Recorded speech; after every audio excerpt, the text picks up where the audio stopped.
And this would be the other weave that starts with dots. And there is shading just like all the others. And it starts out easy enough.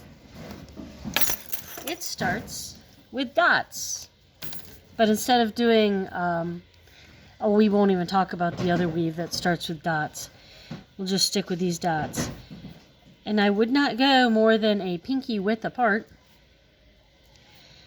But you're going to make rows and columns of dots.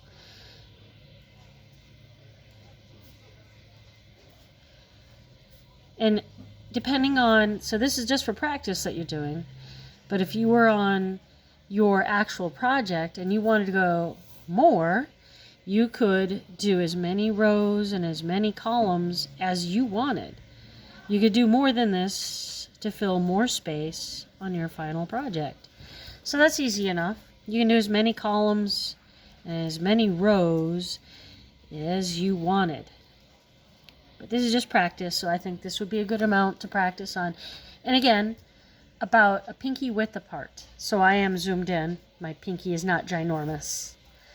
It's a normal size pinky. So I'm going to zoom out so you can see the whole page there. All right. So you can see how big it is, but I'm going to zoom back in. All right. We're going to start with some C's. So you're going to start with some C's. The first one, you're going to group 2 dots with a C. And then you're going to go, that's a backwards C, right? It's okay. And now you're going to do a forward C. You're going to start above the second dot. And then you're going to group the third dot with it. So you group 2 dots in each C. So I'm going to loop again. And one more. And then we'll just go up to the next top. And if I started with a C that looks to the left, now I'm going to do a C that looks to the right. And then I'm going to loop again, starting on the second one. And then C the other way, and make sure that they are reflected from the one across from it. So the opposite as the one to the right. So that opened up to the right, and I'm going to do one that opens up to the left. I don't think it's safe to stick in that wall. Okay, cool. So what you need to be careful of, I'll do that on the next row.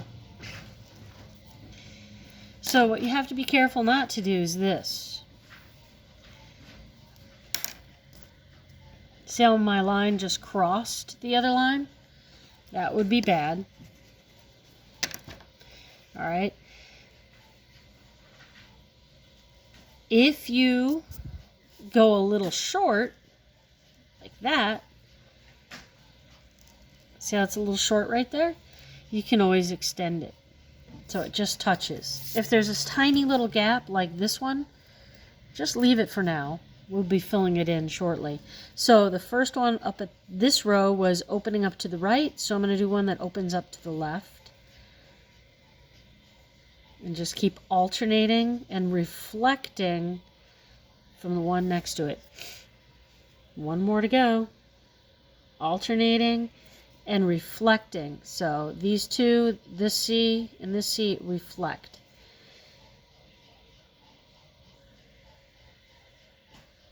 They are a reflection.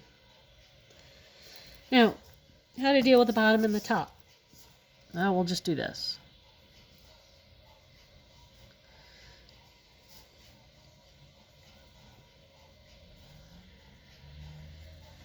And then down here, we'll just do a little partner right there.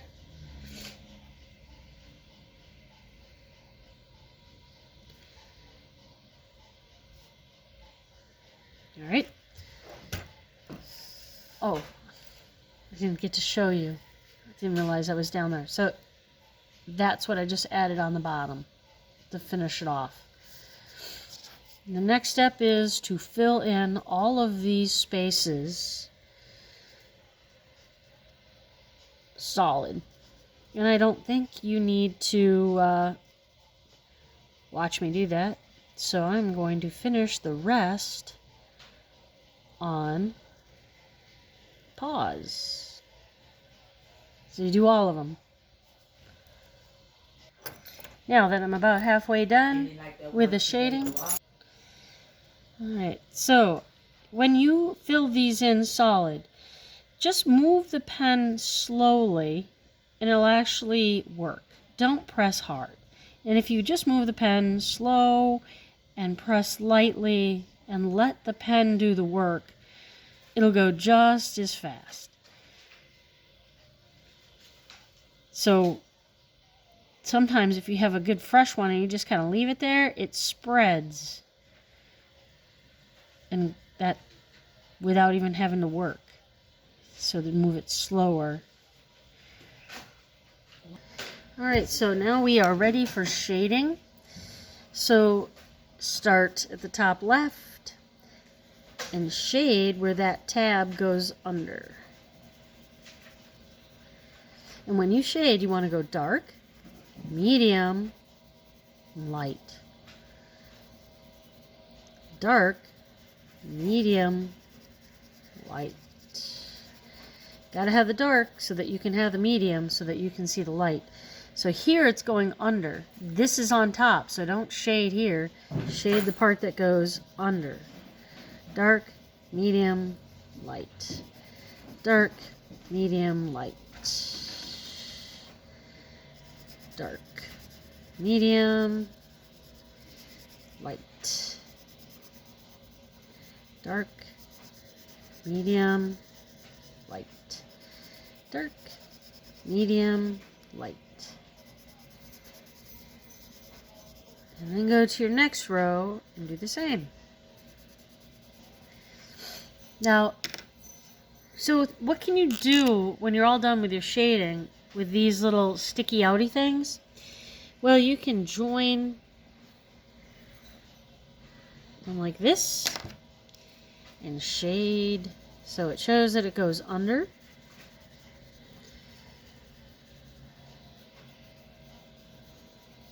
Or you could take that line and start another pattern with it, like the fishbone.